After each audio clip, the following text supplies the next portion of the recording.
그럴 수 있겠지? 그래서 우리 알았어. 그러면 내가 5천만 해서 저당 끊는 게 할게. 자, 이래놓고 저당 끊을 했는데 요 놈이 나중에 갚는데 5천만 갚고 자기는 5천만 원만 빌렸다고 그러다는 얘기죠. 그럼 얘는 1억 빌려줬죠? 예, 그러면 5천만 원 더 달라고 해야지. 근데 지금 등기부에 얼마로 돼 있어? 뭐 상황이 어떤지 우리는 모른단 말이야. 제가 지금 예를 들어서 그런 거지. 그럼 둘이 싸울 거 아니에요? 그럼 등기부에는 빌린 돈이 얼마로 돼 있으면 5천으로 돼 있으면 지금 저당권자가 기재가 돼 있는데 5천 빌려준 것으로 추정을 해주는 거지 1억 빌려준 것으로 추정해 줄 수가 없어요. 그러면 얘한테 불리하게 추정되는 거지. 얘는 지금 1억 빌려줬다고 지금 얘기하고 있으니까. 그렇죠? 예, 그러면 얘는 빌려주긴 빌려줬는데 그것까지 추정을 했는데 1억이라는 것을 뭐 해야 돼? 입증을 해줘야 된다니까. 그런 얘기예요, 이게.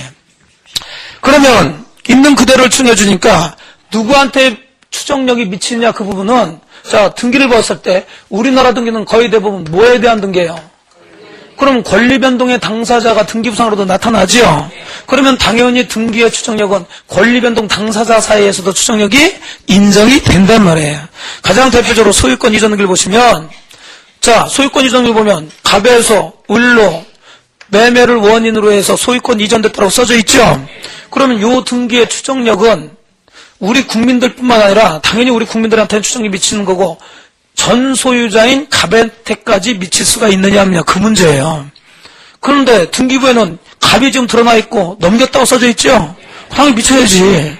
그게 무슨 얘기냐면 얘는 안 팔았다라고 주장하는데 을은 자기가 정상으로 사가지고 이전 등기해서 자기가 소유자라고 그런단 말이에요. 둘이 다투고 있다는 거예요.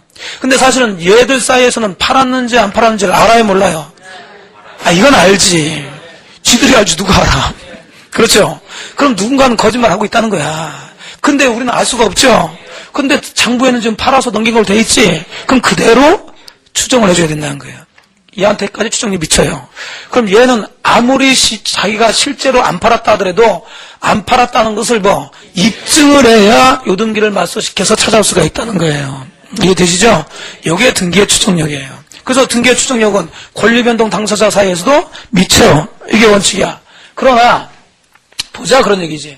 저 부동산 소유자를 보기 위해서 자 등기부를 떼보니까 소유권 보존 등기로 되어 있네.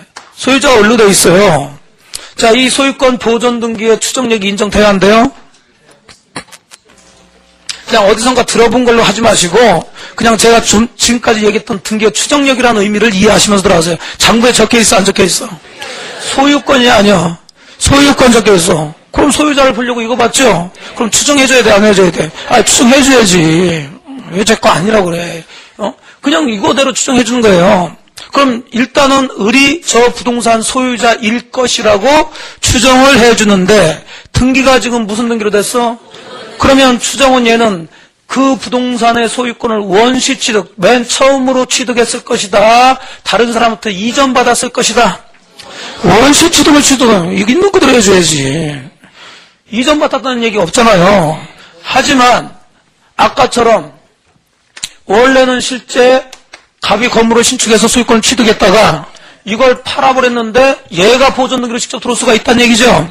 이렇게 돼 있을 수도 있어. 그러면 일단 장부에는 이렇게 돼 있는데 전 소유자가 실제로는 있죠. 근데 우리는 그걸 모르지. 근데 얘하고 얘가 또 다투고 있단 말이에요. 응? 얘는 안 팔았다. 근데 얘는 미등기 부동산을 사가지고 지가 보존등기 했으니까 자기가 이게 등기가 유효니까 소유자다. 자, 이렇게 다투고 있으면 장부에는 팔았니 샀니 이런 얘기가 있어 없어? 없어. 등기부에는 없는 걸 가지고 자꾸 추정해주면 안 되지. 그냥 이대로 추정해줄 수밖에 없다는 거예요. 그래서 보존등기는 얘가 현재 소유명의인이 뭐 했을 것이다, 원시 취득했을 것이라는 추정까지만 해줘. 이전 받았니 안 받았니 이런 것들은 추정해줄 수가 없으니까 이제 전 소유자라는 사람이 안 팔았다고 그러고 얘는 오히려 지가 졌다고 건물을 신축한 게 아니라 얘한테 샀다고 주장하고 있으면 거기까지는 추정을 해줄 수가 없다는 거예요. 이해되셨죠? 그럼 그대로 이 보존등기의 추정력은 일단 추정됐다가 깨져버리는 거야. 왜? 원시득이 아니라는 게 밝혀졌으니까. 그렇죠? 그러면 이제는 얘는 안 팔았다고 해서 얘가 안 판 것을 입증할 필요는 없고 얘는 오히려 장부에 등기부에 없는 얘기를 하고 있죠. 샀다는 얘기를 하고 있잖아. 그러니까 얘가 샀다는 것은 이제 뭐 해야 돼? 입증을 해야 얘가 소송에서 이기게 돼 있어요. 이거하고 비교해보면 금방 이해가 되지. 똑같이 둘이 다투고 있는데 여기서는 전 소유자가 안 팔았다는 것을 입증해야 돼. 왜? 등기부에는 팔아서 넘겼다고 적혀져 있으니까. 근데 요거 같은 경우는 전 소유자는 안 팔았다 그렇게 주장만 하면 돼. 대신에 현재 소유자가 샀다는 걸 입증해야 돼. 왜? 보존등기는 팔았니 샀니 이런 얘기가 없으니까. 이해되시는 거죠? 네. 그럼 결론을 얘기하게 되면 소유권 이전 등기의 추정력은 전 소유자에까지 미쳐 안 미쳐? 미치지. 당연히 미치지. 전 소유자가 나타나니까.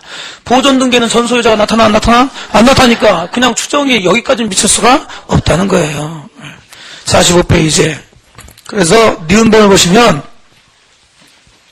등기의 추정력은 제3자에 대한 관계에서뿐만 아니라 일반적으로 권리변동 당사자 사이에도 미친다는 것이 판례 태도인데 대표적인 게 즉 소유권 이전 등기야. 소유권 이전 등기가 경리되어 있는 경우에 그 등기 명의인은 제3자에 대해서뿐만 아니라 전 소유자에 대해서도 적법한 등기 원리에 의해서 소유권 취득하는 것으로 추정돼. 그러니까 전 소유자는 양수 사실을 주장만 할 게 아니라 양수 안 했다. 즉 양도 안 했다. 팔지 않았다는 것을 주장만 할 게 아니라 입증까지 해야 돼. 전 소유자가 입증을 해줘야 돼요. 그래서 니은번에 6번째 줄 내려가시면 전 소유자가 그 무효 사실을 뭐하고 주장하고 입증해야 된다. 이렇게 들어가는 거죠. 결과적으로. 그러나 지금 소유권 보존 등기의 경우는 자, 맨 마지막 줄 즉 소유권 보존 등기 명의인이 보존 등기 전에 소유자로부터 소유권을 양수한 것이라고 주장하고 전 소유자는 양도 사실을 부인을 하고 있죠. 예. 그러면 소유권 이전 등기와는 다르게 그대로 보존 등기 추정력은 깨져요. 대신에 이제 그 보존 등기 명의인이 양수 사실을